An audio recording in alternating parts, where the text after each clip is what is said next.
లక్షల కోట్లు అంటాడు. నోటికి హద్దు పొద్దు లేదు.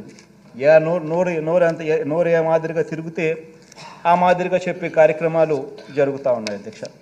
ఒకసారి గమనించినట్లయితే అధ్యక్ష, రాష్ట్ర ప్రభుత్వం నేరుగా చేసిన అప్పులు, గ్యారంటీతో కూడా వివిధ కార్పొరేషన్స్, వివిధ సంస్థలకు చేసిన అప్పులు విత్ గవర్నమెంట్ గ్యారంటీస్, ప్రభుత్వ గ్యారంటీలు లేకుండా కూడా ప్రభుత్వం చేసిన ప్రభుత్వ రంగ సంస్థలు చేసిన అప్పులు, ఇవన్నీ కూడా పరిగణలోకి తీసుకుంటే అధ్యక్ష, గమనించినట్లయితే అధ్యక్ష 3 స్లైడ్స్ క్లియర్గా కూడా చూపించడం జరుగుతూ ఉంది అధ్యక్ష. ఇవన్నీ కూడా తీసుకుంటే అధ్యక్ష, విభజన నాటికి గమనిస్తే అధ్యక్ష, ఫస్ట్ కాలం అధ్యక్ష, విభజన నాటికి స్టేట్ గవర్నమెంట్ డెట్టు, తర్వాత రెండో కాలంలో విభజన నాటికి 1,18,050 కోట్లు స్టేట్ గవర్నమెంట్ డెట్ ఉంటే అధ్యక్ష, స్టేట్ గవర్నమెంట్ గ్యారంటీడ్ డెట్ మరో 14,000 కోట్లు. మొత్తంగా చూస్తే debt state government debt, state government guaranteed debt రెండు కలిపితే 1,32,000 రాష్ట్ర విభజన టయానికి ఉంటే, చంద్రబాబు నాయుడు గారు మే 2019 అంటే తను దిగిపోయేసరికి మే 2019లో ఆయన దిగిపోయాడు అధ్యక్ష. మన ప్రభుత్వం వచ్చింది జూన్లో వచ్చినాం. మనం వచ్చేదాకా కూడా చంద్రబాబు నాయుడు హయాంలో ఒకసారి గమనించినట్టయితే తర్వాత 1,32,000 non government guarantee det of public sector undertakings, అవి కూడా కలుపుకుంటే అధ్యక్ష ఇంకొక 21,000 కూడా, అది కూడా కలుపుకుంటే టోటల్గా ఏ రకమైన నువ్వు ఏ భూతద్దం వేసినా, ఏం మ్యాగ్నిఫైయింగ్ లెన్స్ పెట్టి ఏం ఎతికినా, ఏమున్నా కానీ స్టేట్ గవర్నమెంట్ డెట్ కానీ, స్టేట్ గవర్నమెంట్ గ్యారంటీ డెట్ కానీ, స్టేట్ గవర్నమెంట్ గ్యారంటీ లేకుండా తెచ్చిన డెట్ కానీ, పబ్లిక్ సెక్టర్ అండర్టేకింగ్స్ తెచ్చిన డెట్ కానీ ఏది తీసుకున్నా కూడా అధ్యక్ష, రాష్ట్ర విభజన టయానికల్లా 1,53,000 కోట్లు డెట్ ఉంటే, చంద్రబాబు నాయుడు గారి హయాం దిగిపోయే టయానికి 4,12,288 కోట్ల రూపాయలు చేసి దాన్ని ఆయన దిగిపోయాడు. అంటే 1,53,000 కోట్లను కాస్త 4,12,288 కోట్ల రూపాయలు చేర్చి ఆయన దిగిపోతే, మనం 4,12,000 కోట్ల రూపాయలు డెట్తో మన ప్రయాణం ప్రారంభించాం. ఇప్పుడు అది 7,03,000 కోట్లకు డెట్ కనిపిస్తూ ఉంది. ఒకసారి ఈ కంపౌండెడ్ యాన్యువల్ గ్రోత్ రేట్ ఒకసారి గమనించినట్టయితే అధ్యక్ష, డెట్లో ఎవరెవరి హయాంలో ఎంత గ్రోత్ రేట్ నమోదైందని చూస్తే, total growth rate and debt చూస్తే ఈ 1,53,000 కోట్లు కాస్త 4,12,000 కోట్లు కావడం అంటే, చంద్రబాబు నాయుడు హయాంలో సంవత్సరానికి గ్రోత్ రేట్ 21.87% పెరుగుదల ఉంటే, మన హయాంలోకి వచ్చేసరికి కేవలం 12.13% మాత్రమే పెరుగుదల కనిపిస్తూ ఉంది. పైగా అధ్యక్ష, చంద్రబాబు నాయుడు టైంలో బటన్లు లేవు, స్కీములు లేవు, మంచి చేసిన పరిస్థితి లేదు, మంచి చేసిన చరిత్ర లేదు. కేవలం అప్పుడు ఉండింది డిపిటి, దోచుకో పంచుకో తినుకో. ఒక ఈనాడుకింత, ఒక ఆంధ్రజ్యోతికింత, ఒక TV5కింత, ఇంకొక దత్తపుత్రుడికింత, ఈయన ఇంత, జన్మభూమి కమిటీలు ఇంతే. ఈ నీళ్ళు మొత్తం పంచుకునే కార్యక్రమం తప్ప ఎక్కడా కూడా బటన్ నొక్కడం కానీ, ప్రజలకు పేదవాళ్ళకు పోవడం కానీ, అక్కచెల్లెమ్మలు ఖాతాల్లోకి వెళ్ళడం కానీ ఎక్కడా జరగలేదు. ఏ అవ్వాతాత కూడా సంతోషంగా లేదు.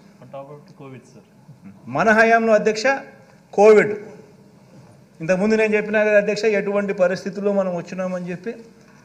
కోవిడ్ వల్ల ఆదాయాలు తగ్గినాయి.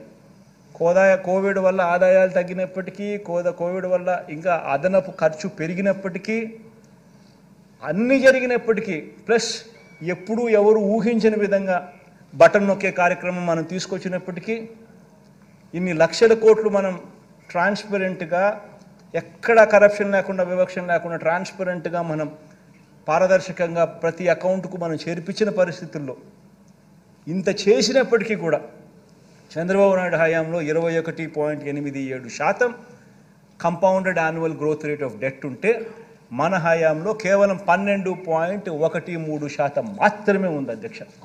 ఇది నిజంగా రికార్డ్ అధ్యక్ష. నేను చూపించినవన్నీ కూడా this is all RBI data, స్కాగ్ డేటా, స్టేట్ బడ్జెట్ డాక్యుమెంట్స్ ఇవన్నీ ఉన్నాయి. ఎక్కడా కూడా దీంట్లో అవాస్తవాలు ఏం లేవు. అసెంబ్లీ ముందర ప్రవేశపెడుతున్నాం. స్టేట్ డెట్టే చూసుకుంటే అధ్యక్ష మామూలుగా స్టేట్ డెట్ అంటారు. State government debt, state government guaranteed debt అని యూజువల్గా ఆ రెండు మాత్రమే పరిగణలోకి తీసుకుంటారు.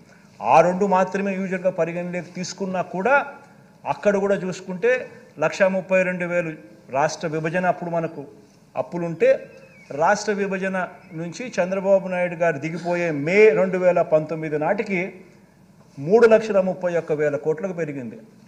అంటే 20.17% కంపౌండెడ్ యాన్యువల్ గ్రోత్ రేట్ అయితే మన హయాంలో అదే చంద్రబాబు నాయుడు గారి పీరియడ్కు మన హయాంకు ఒకసారి గమనించినట్టయితే పెరుగుదల కేవలం 14.94% మాత్రమే పెరుగుదల కనిపించే పరిస్థితి మనకు కనిపిస్తూ ఉంది అధ్యక్ష. ఇక్కడ మరో విషయం ఏమిటంటే అధ్యక్ష, రాష్ట్ర ప్రభుత్వం అధ్యక్ష